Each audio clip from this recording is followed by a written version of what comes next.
John from Incantation. And I'm Chuck from Incantation, and you're listening to the FANTASM Podcast. Yeah. Phantasm.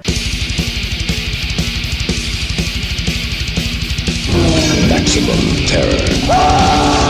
That's your target audience, baby!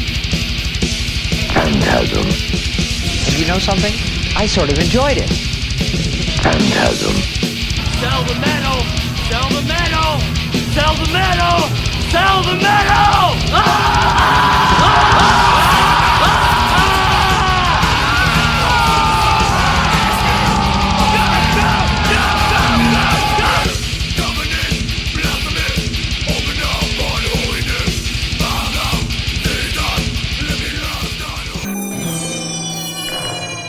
Phantasm. There's a lot of death metal bands in the world. I have got two of the best people in the genre. We've got John and Chuck, again, 2 years later, from Incantation, and we're going to be talking about their amazing new album, Unholy Deification? I can't say that when you're all going to have to, because Deification. It is, okay, it is. I wasn't sure. I was like, I'm going to fuck it up with my Florida accent. And it comes out August 25th on Relapse Records. Gentlemen, thank you so much. Thank you, sir. Thank you for having us. Awesome. So when did you guys, we're going to jump right into this record, but when did you guys start writing this album? The first song was written almost like, I would say the same day I finished tracking the Sect of All Divinities album. Wow. Because when we finished tracking that album, I felt like something was missing on that album, and I wanted to do something that was a little more chaotic, a little more aggressive, not quite as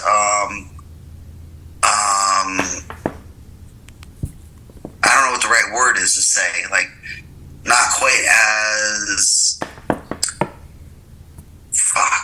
I can't think of it now with the word I'm trying to say. We wanted to create it in a juxtaposition to the previous. You did? Yeah, well, it just felt like, for me, when we finished Sect of All Divinities, the tracking, I felt like it was, missing a little bit of the rough edge on it, and it bothered me so much towards the end of the tracking that I really just went right into writing mode, because I had to get this frustration out, and I wanted to get the frustration out in a song vibe, because each album is an answer to the album that was before it. And I think Sect came out great, and I've learned to like it. But early on, I was really not happy with the fact that it was just, I thought the production was a little bit too refined, and I prefer a little rougher edge on it. So this one was definitely a reaction to it. And the first song that I started writing riffs for, and I probably wrote about, we'll say about, let me think, 80% of the song, I guess, was written in the same day. And it was just a vibe that I had, that I needed to get this out of me, because after spending months and months recording the Sect of All Divinities album, and the problem with that is that it wasn't just recording it, but I had to re-record stuff like a bunch of times. It wasn't just like, it wasn't just like doing the basic tracks. There was issues with the recording. I had to go back and redo songs, and I was so freaking burnt out by the time Sect was finished with that I just wanted to get onto the next thing. I was like, okay, this album's what it is. Who knows what's going to happen with Sect, but let's just look towards the future and work on this new album. I mean, to our, surprise, the album did fucking great for us, the Sect of All Divinities album. The response was great, and, people really like the songs, and I think the songs are great too. I don't have anything against the songs. It's more the the process of recording it and and just the production, I think, could have been a little more meatier, a little more barbaric sounding. Sure. But that's what we kind of corrected ourselves on this album, where we wanted that more rougher edge to it, But, you can't complain, because, I mean, the production at First Sect is a good production. I couldn't deny that it's good. It just was a little cleaner than I would have preferred on an album. But it served a purpose, too, where a lot of people that might not have listened to us because we're so rough, and we gave them an album that maybe they can get a better idea of what we're like, and then dig a little deeper into our discography and reveal all the mud. Absolutely.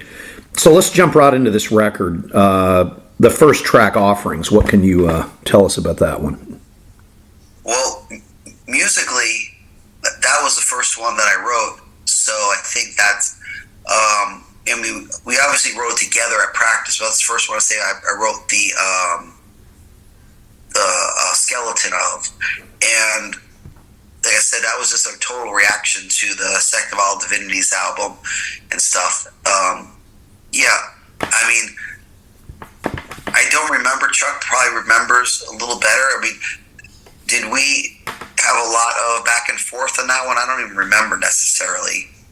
No, I think it was almost presented as a complete song, and it gave us a good staging ground for the writing that would end up becoming the rest of this album, as how the feel was going to be. And Offerings actually was the song that John was just mentioning, which was the very first one. So oddly enough, it's the first song on the album and the first one written. It's incredible. It's incredible. The immediate vibe of it. It's awesome. Or am I wrong with that? I think you're right. I think it was the first one, and I think, I mean, I wanted just to kick in and just be very aggressive. I wasn't even thinking about opener song, but just I wanted an aggressive vibe on this song. Like I said, to kind of start start the process for the new album. I wanted to make a statement with it, I guess, that, okay, this is the starting point. Let's just make things sicker from here, Well, you did. It's a hell of a way to kick this album off. What about track 2? Is it concordate? I can't. I'm sorry. Me. Yeah, it's concordate. Yep, exactly that. Yeah, like the A is not as strong, so it's just concordate. Okay. Yeah. Musically, that was another one I kind of wrote before we were in the sessions for, the recording sessions. I came up with most of this. I think I don't remember too. Chuck, was there? Because I think this one was pretty much as is when it came out. But maybe I'm wrong. Maybe we did some alterations. I can't remember. To be honest, like the more I think about it when it comes to the writing process, like there's only a few songs I think that were actually brought forward that we ended up like really chopping apart. Most of which were presented as complete songs. Circle was Altar. Well, Circle we did chop into that a little bit. Altar was presented as the way it is now. Offerings was. Megaron is as was. Chalice is as it was. A fair amount of the songs were, presented in such a fashion where it was like, sorry, really kids. nothing else to do They to can't this. hear Let's me. just I'm keep coughing moving forward. today.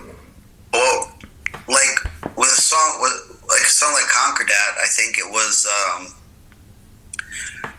came up with the basic idea of it. I just, I don't even know. I just wanted, it's just a good kind of headbanger of a song kind of thing. And like all the songs on the album, really, it was just presented as like a shell. And then at practice, we just everyone kind of added their, parts to it and stuff. And it just really made the song stand out well. I think it's, it was the first video track, and I think it's ended up being a good standout track. But, just because it's like one of us comes up with the basic idea and structure of the song, it's still everybody's input that really makes the song stand out and great. It's not like, one of us writes the song and it's like, okay, that's it. This is exactly how it is. No, we debate everything, and sometimes the original idea that we go into is great. Sometimes, it's somebody else's idea is great, and it's all good either way.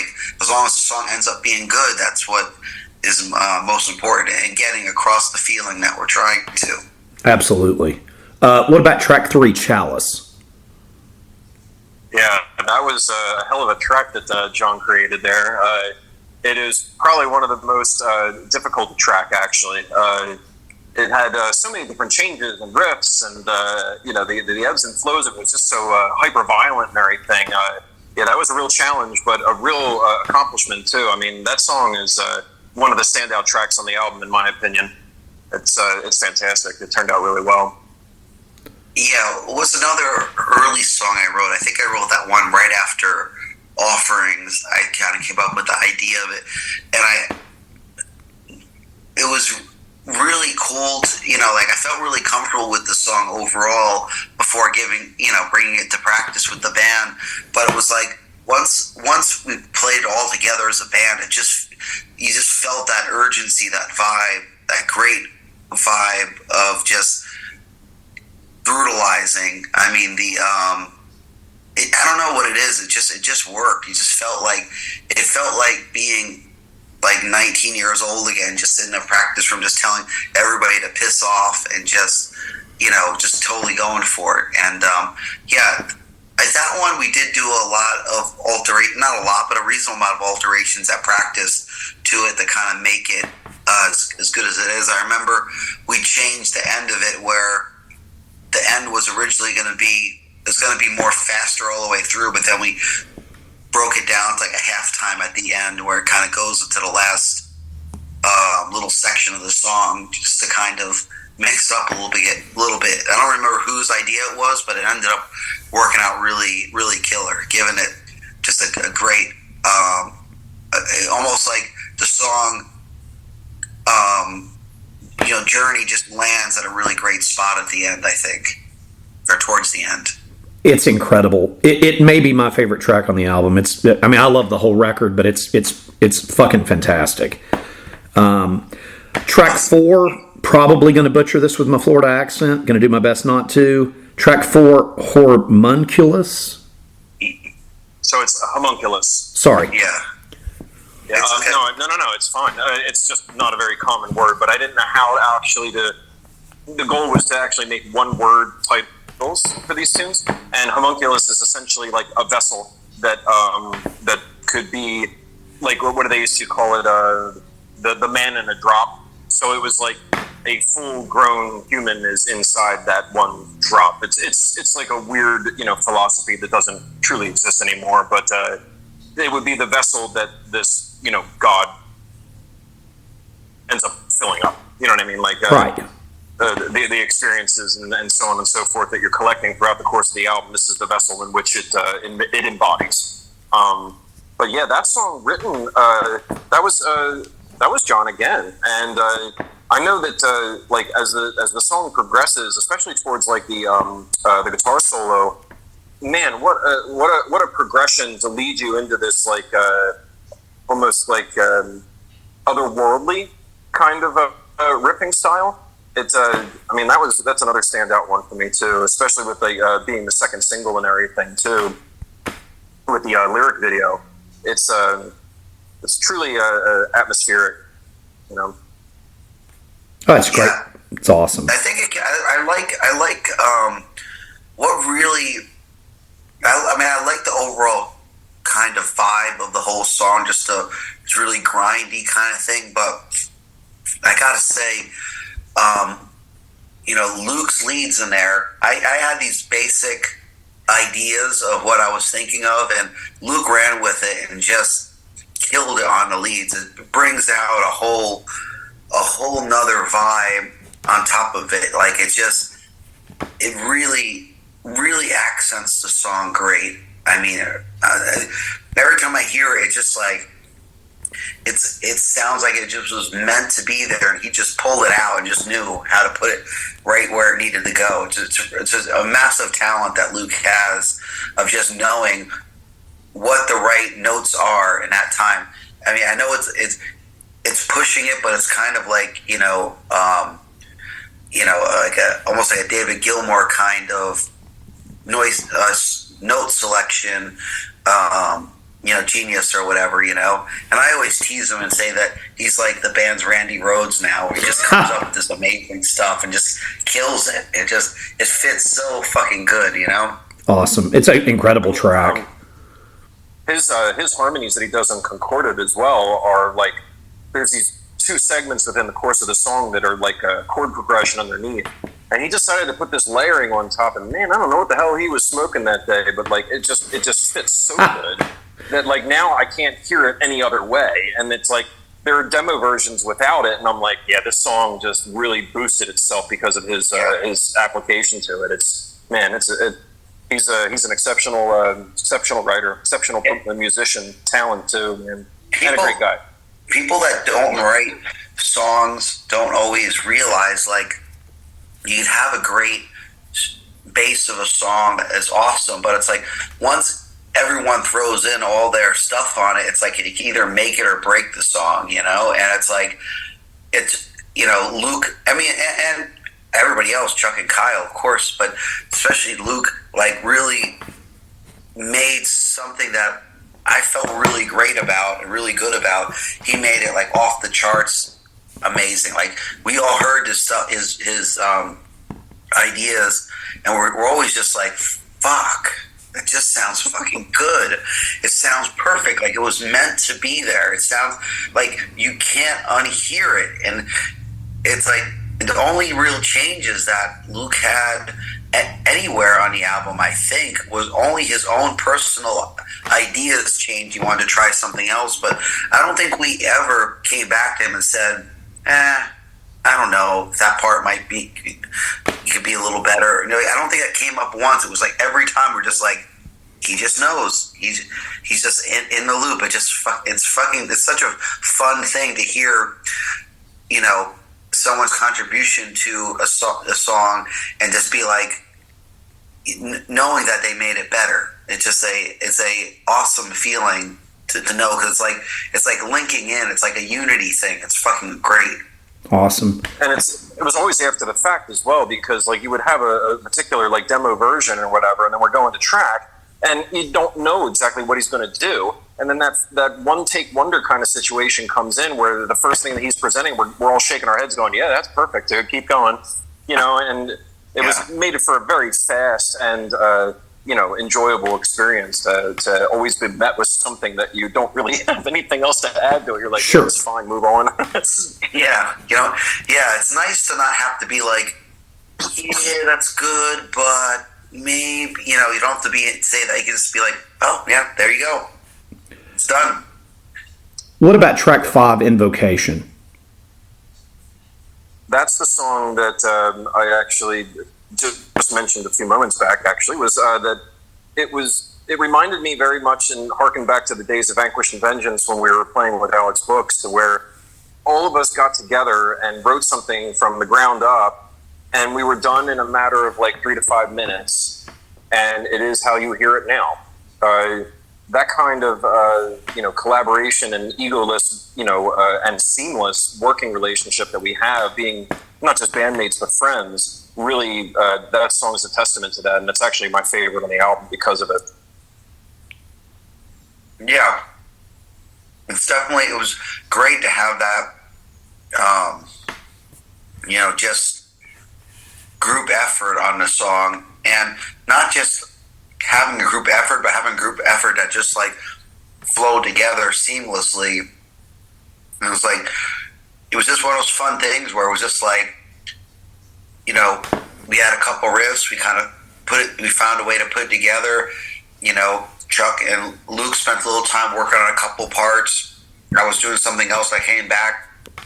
I was like, oh yeah, that's fucking great, and then maybe I think I came in there and threw in a couple ideas here and there, like maybe just try this and that and the other thing, and it just seemed like everybody was just working on the same page, same mindset, just really open to these ideas, and they came out great. And I really want to try to do more of that, in the future, because that's such a fun way to come up with music, is just to have everyone, just get inspired by what they're hearing. That, oh yeah, let's do this, add this.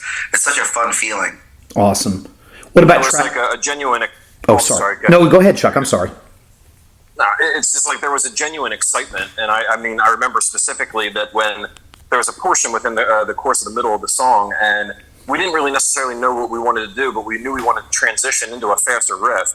And when John walked up, he goes, ooh, ooh, ooh, ooh. And he goes, do 2, do 1, and then do 2, and then just like go right back. And I'm like, okay. And like that kind of stuff is just that few milliseconds of like ooh, ooh, ooh, ooh, because everybody's firing on the same cylinder essentially. And then we're like, oh, that's perfect. And then go in to present it to Kyle, and he's like, oh God. He goes, this is going to take me a while to remember these weird parts. And he's like, he's blasting through it. And he goes, I think I'd like to do this even faster. And it just shows that he himself was also inspired by it. So it's like every single one of us had a little, little anecdotes and everything to make something what it is. And yeah, that's the crowning jewel of the album for me. What about track 6, Megaron?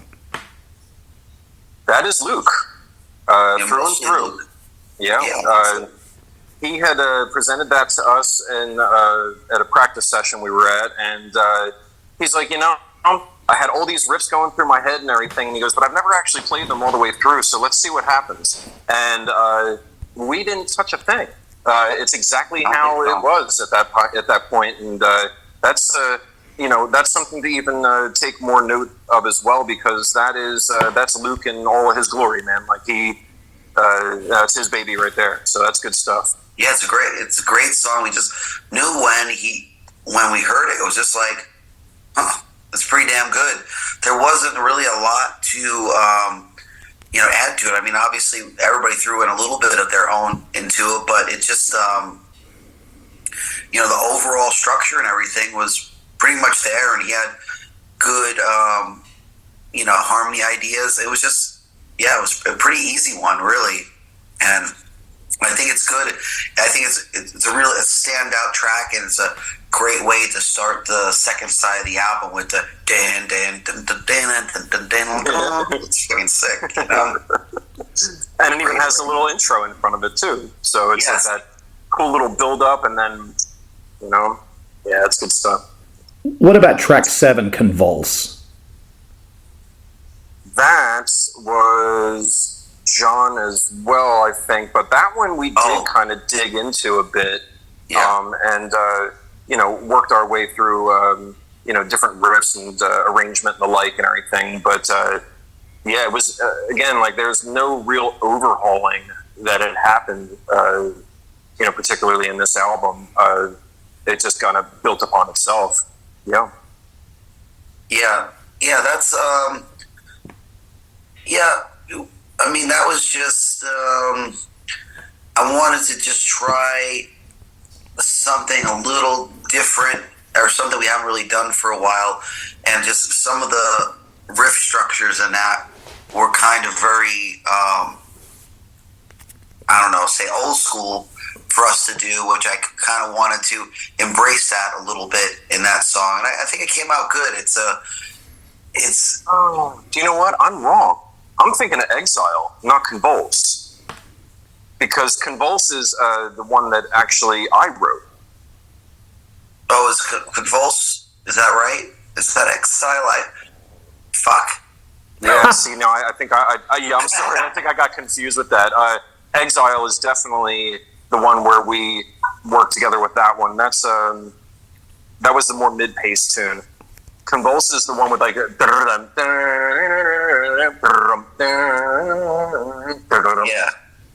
That one. Okay, so that one I actually wrote, and I think we did end up changing some things. We cut out the intro and put it in something else.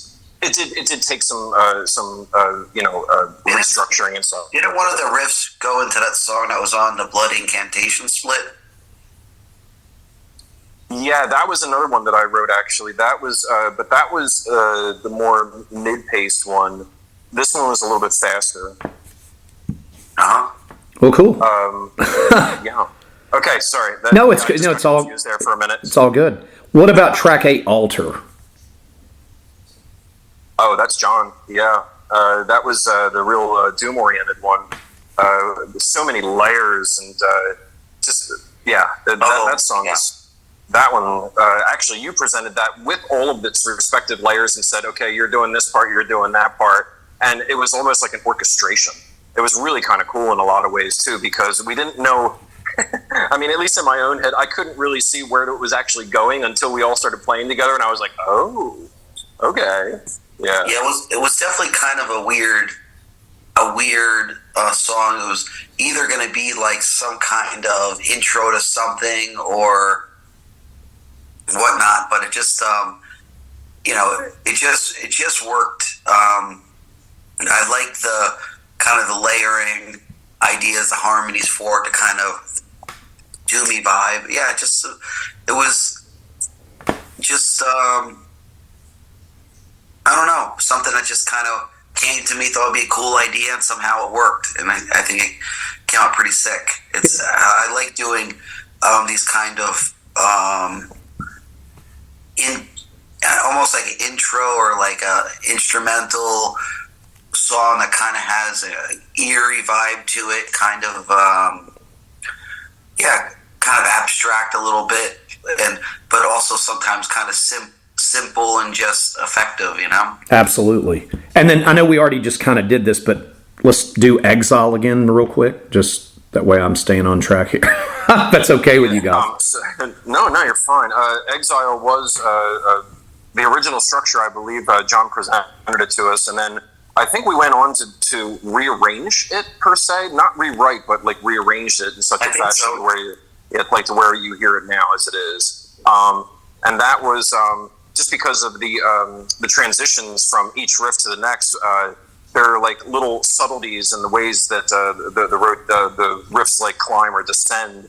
That it was something that all of our input kind of just was like, all right, well maybe this one now, or like actually do one more count and then change it again, but very minimal, Well, I mean, really, most of the stuff that I write, if I write it away from practice room, I always leave open for interpretation because it's super important to get that input and stuff. I mean, it might seem like a small suggestion, but the small suggestions are actually, pretty important and can make something from, just good to great, hopefully, Absolutely.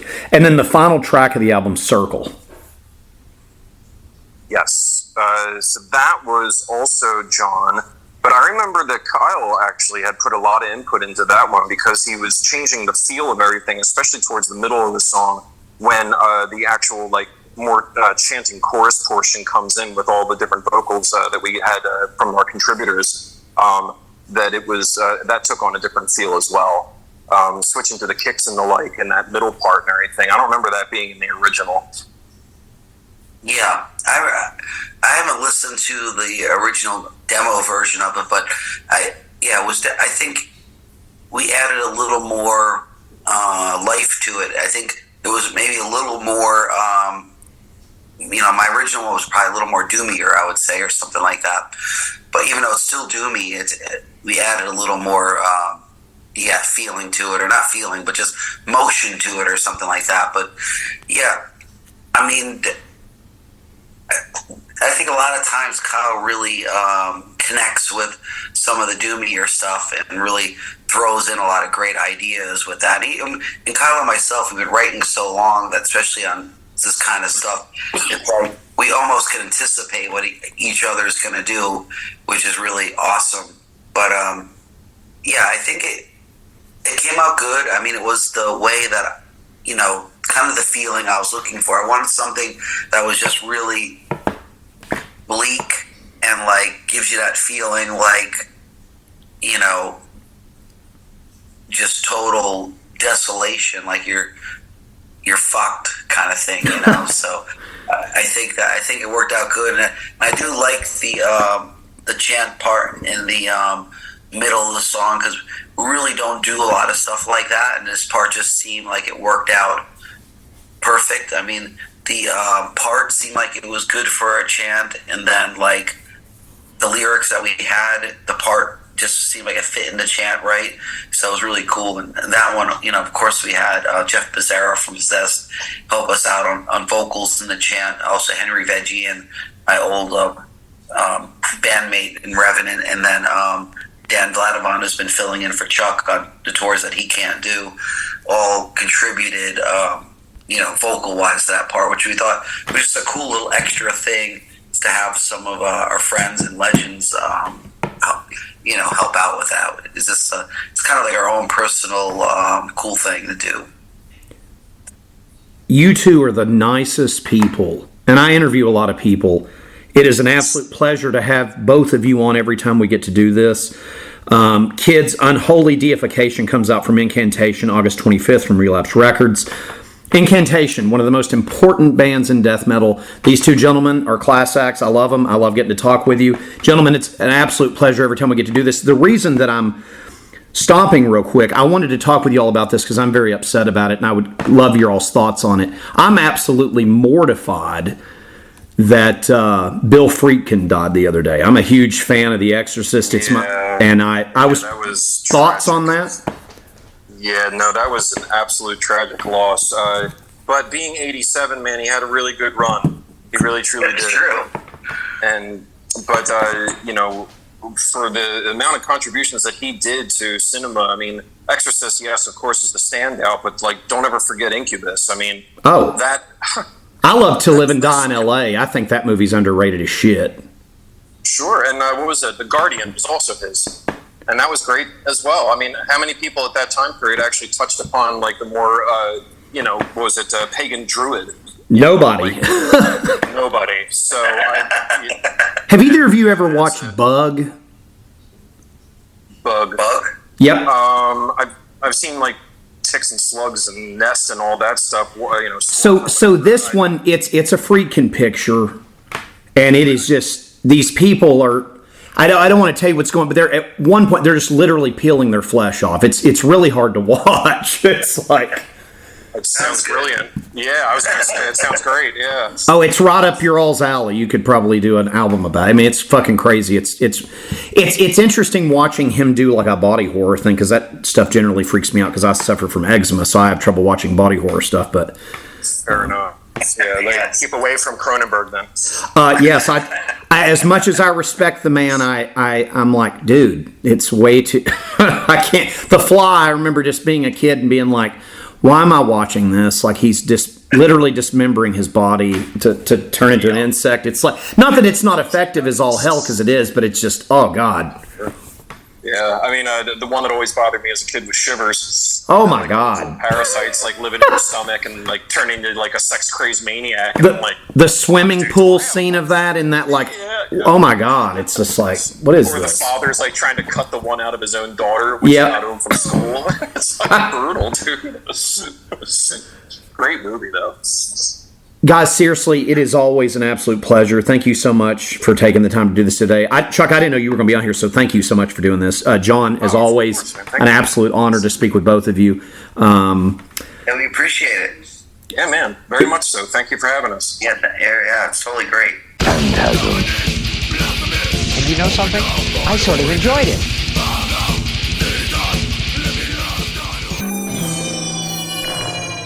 Phantasm.